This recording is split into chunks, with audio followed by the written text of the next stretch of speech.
Hello नमस्कार, मैं हूँ संदीप नाहर।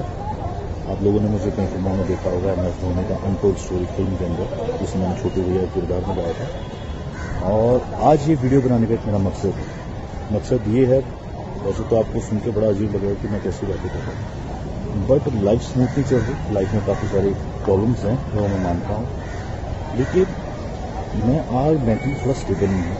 स्टेबल इसलिए नहीं हूँ क्योंकि मेरी वाइफ कंचन शर्मा वो क्या रहा है, 1.5-2 साल से एक ट्रोमा से मैं निकल रहा हूँ और मैं उसको फेस भी कर रहा हूँ और उसको समझा के थक चुका हूँ काफ़ी चीज़ों को।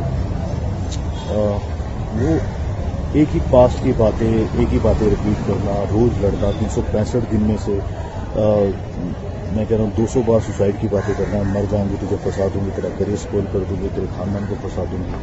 तो ये सुन के मैं बहुत ही इरिटेट हो चुका हूँ। मैं उसको हर बात पॉइंट पे समझाता हूँ, कंचन देखो ये बात ऐसे नहीं ऐसे है, ऐसे नहीं ऐसे है, इस चीज़ को समझो।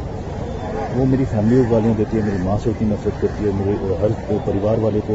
आजकल ऐसा टाइम आ गया कि मैं उनका फ़ोन नहीं उठा पाता इसके सामने, और बहुत सारी चीज़ें हैं, बहुत सारी चीज़ें ख़राब हो चुकी हैं।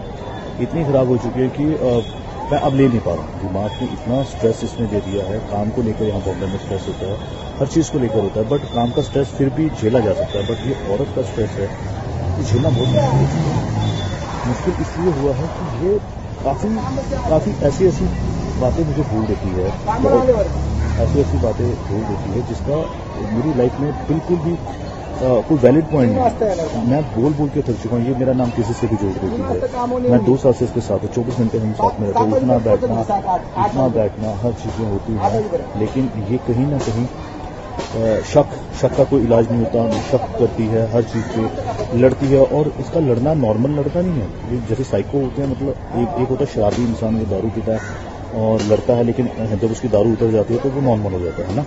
नॉर्मली ऐसा होता है, उसको गिल्टी फील भी होती है, उसको अपनी गलतियों का एहसास भी होता है, बट इसके केस में ऐसा है, अगर ये लड़ती है, उसको कोई बात बुरी लगी है तो वो उसके दिमाग में बैठ जाती है, बैठ इतने गंदे तरीके से जाती है, उसको निकालना बहुत मुश्किल होता है। ये कितनी रातें खराब कर देती है। इवन अभी जैन की बात है, जैन में ये घर से भाग गई थी, मैं रात को उसको ढूंढने गया था, ये ऐसे काम करती है और बहुत सारी बातें होती हैं।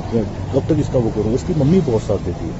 इसकी मम्मी का कहना है कि मैं तेरी ज़िंदगी बर्बाद गई, हर तरह के केसेस बताती है, मैं ये केस हो जाएगा वो। एक्चुअली क्या है, इसकी मम्मी, इनके घर में 2 बहनों की भी लव मैरिज हुई है, तो इसकी मम्मी ने इनके दोनों जीजाओं को भी अंदर करवाया था। अभी वो मेरे को बोलती है, हर बात पे अपनी बेटी को बोलती है जाके पुलिस कंप्लेंट करो। किस बात बुनियाद पे? फेक चीज़ों पे, फेक झूठ बोल के आप केस बना सकते हो। ये क्या बातें हैं?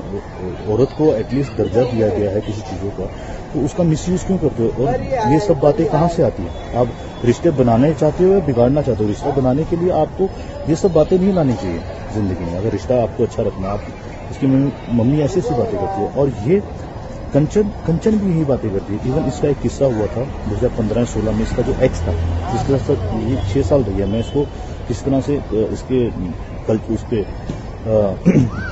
इसके ऊपर लांछन नहीं लगा रहा हूँ कि ऐसी थी वैसी। मैं पॉइंट बोल रहा हूँ कि इसने अपने एक्स को भी झूठे केसों में अंदर करवाया। 3-4 महीने वो बेचारा अंदर रह के आया, दिव्या ज्योति उसका नाम था। तो ये सेम पॉइंट मेरे साथ कर रही है, और इसी जिद की वजह से इसने मुझसे शादी की थी उस टाइम पे कि मैं ये कर दूंगी वो। मैंने तरस करके इस पर शादी की। तरस में चलो यार, मुझे लगा सब कोई नहीं है, कर लेता हूँ, आज नहीं इसकी लाइफ खराब हो जाएगी। बोल रही थी मतलब मर जाऊंगी, पंखे में लटकने की आदत, सुसाइड की बातें करती है। तो उस पॉइंट पे मैंने कर दी। फिर ये मेरे घर आई, ये 2019 की बात मैं बोल रहा हूँ, और उस टाइम पे हमारी बात हुई थी कि यार कि शादी हम कर रहे हैं, बट घर में नहीं बताएंगे, अगर जमी तो चलाएंगे, नहीं जमी तो फिर अलग हो जाएंगे, है ना, किसी को इतना डिस्क्लोज नहीं करते। फिर वो हमारी नहीं बनी आपस में, तो फिर मैं कोरोना की वजह से घर गया था। जब कोरोना की वजह से मैं घर गया था, तो उस टाइम पर इस लड़की ने मेरे घर पे आने की बात की, तो इसको उस टाइम मैरिज सर्टिफिकेट चाहिए था, तो मेरे घर वालों ने अच्छे से इसका वेलकम किया। घर पे आते ही ये वहाँ 5-6 बार क्लेश कर चुकी थी। घर आई 18 जून को आई थी, जून को आई थी, और इसमें 5 दिन बाद ही, चूंकि उस टाइम कोरोना काल था, तो गवर्नमेंट ने भी बोला था कि आपके घर में अगर कोई बाहर से आता है बॉम्बे से, तो आपको इन्फॉर्म करना पड़ेगा। एसएचओ ने बोला था। तो हमने उस चीज़ को छुपाया था थोड़ा, भाई नहीं बताएंगे, नहीं तो फिर पूरी फैमिली अंदर हो जाएगी। इतनी एक छोटी सी बात थी, बट इसको वो बात समझ में नहीं आई। मेरी भाभी ने बोला मेरी कजन सिस्टर है ना, तो इस बात पे भड़क गई। तेरी भाभी ने ये बोला कि मेरी कजन। अरे भाई सिंपल सी बात है, कोरोना का टाइम है, और ये तुम्हारी हमारी आपस की बात है। लोगों को पता लगा तो बॉम्बे से आई है, वह छोटे छोटे बच्चे सबको अंदर कर देंगे। उस टाइम तो वैसे भी हमारे जो सरकारी हॉस्पिटल थे वो कोरोना के चक्कर में उन्होंने कोविड का हॉस्पिटल बनाया हुआ था और सबको वहाँ पे क्वारंटीन कर रहे थे उस टाइम पर। तो उसके बाद कुछ और छोटी छोटी चीज़ें हुई, जैसे कि हमारे घर में किन्नर आए, किन्नर बधाई लेने आए, तब ये लड़ी चूँकि हमने उनको भेज दिया था। भेजने का एक कारण था, कारण ये था कि अगर हम किन्नरों को बधाई दे देते तो हमारे रिश्तेदार नाराज हो जाते। उनको लगता कि इनके घर में बहू आई, इन्होंने हमें नहीं बताया। मैंने कंचन को, उस टाइम हमारी शादी की रिसेप्शन पार्टी फिक्स हो गई थी 30 जुलाई को, तो हमने बोला कि आप 30 जुलाई के बाद आना, हम आपका वही जो बनता है वो देंगे। वो दिया भी, बट उस बात पे भी इसने क्लेश किया। बहुत सारी चीजें, छोटी छोटी बातों पे क्लेश।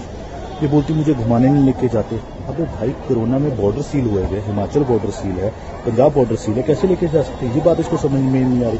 ये बोलती जिनकी शादी होती है उनके पति उनको घुमाने लेकर जाते हैं। मैंने बोला भाई, जिनकी शादी होती है उनके पति बेशक उनको घुमाने लेकर जाते हैं, बट उस टाइम पे कोरोना नहीं था। अभी कोरोना, अभी थोड़ा सब्र कर लो, बाद में चल लेंगे। ये बात उसको समझ में नहीं आ रही। तो हम आगे शॉर्टकट में बॉम्बे, क्योंकि वहाँ पे बड़े सुसाइड वाली बातें कर रही थी। मेरे घर वाले भी डर गए थे, उनको लगा कहीं ये लड़की की वजह से फैमिली पे कोई आफत उफत ना है, चूंकि ये 2000। तो मैं इसको बॉम्बे ले आया था। बॉम्बे में आके भी इसका सेम वही ड्रामा। सर्टिफिकेट शादी का मिल गया, फिर भी इसको सेटिस्फेक्शन नहीं हो रही है, एक सिक्योरिटी नहीं मिल नहीं रही है, और हर जगह से मुझे टॉर्चर कर रही है। बस मैं एक बात बोलना चाहता हूँ इस वीडियो के माध्यम से, अगर मैं कोई गलत स्टेप उठाता हूँ लाइफ में क्या मेरा आजकल मेंटल पीस थोड़ा सही नहीं रहा है, क्योंकि मैं रोज झगड़े नहीं ले सकता। सुबह उठो झगड़ा सेम बात पे, उस पर 1000 बात पहले बात हो चुकी है, लड़ाई हो चुकी है, उस पर फिर अगेन सुबह उठो, दोपहर को झगड़ा, रात को झगड़ के सो।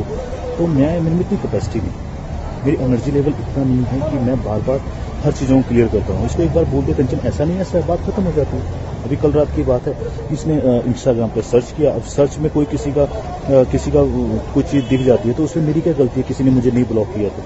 भाई, जब ब्लॉक नहीं किया है तो उसमें मेरी गलती नहीं हो सकती। तुम मुझे बोलो तुम्हें वो पसंद नहीं है, तुम ब्लॉक कर दो, मैं ब्लॉक कर दूंगा। मैंने ऑन द स्पॉट बिना सोचे ब्लॉक किया है। और ये कोई छोटी छोटी बात है। हम स्कूल के बच्चों वाली, मैं इसको बोलता हूँ कंचन, स्कूल के बच्चे भी ऐसे नहीं लड़ते होंगे जैसे तुम मेरे साथ कर रही हो। तो ये कोई वैलिड प्रूफ नहीं, वैलिड बात नहीं है। आप वो बात बोलो। हाँ, अगर तुम मुझे बोलते इसको ब्लॉक करो और मैं नहीं करता, तब तुम लड़ने का मकसद बनाते हो। मैंने बोला कंचन अपना इंस्टाग्राम दिखाओ, अपना व्हाट्सएप दिखाओ, तुम्हारा एक्स का भी तो इसमें है ना फोटो, ये उसने तुझे ब्लॉक नहीं किया व्हाट्सएप पे, सिंपल सी बात है। कह रही मेरी उससे बात नहीं होती, तुम्हें पता। तो मैंने बोला सेम यही चीज मैं कंचन तुम्हें बोल रहा हूँ कि मेरी भी कोई बात नहीं होती। अगर आपको हमारे वीडियोस पसंद आए तो प्लीज लाइक करें, सब्सक्राइब करें और शेयर करें।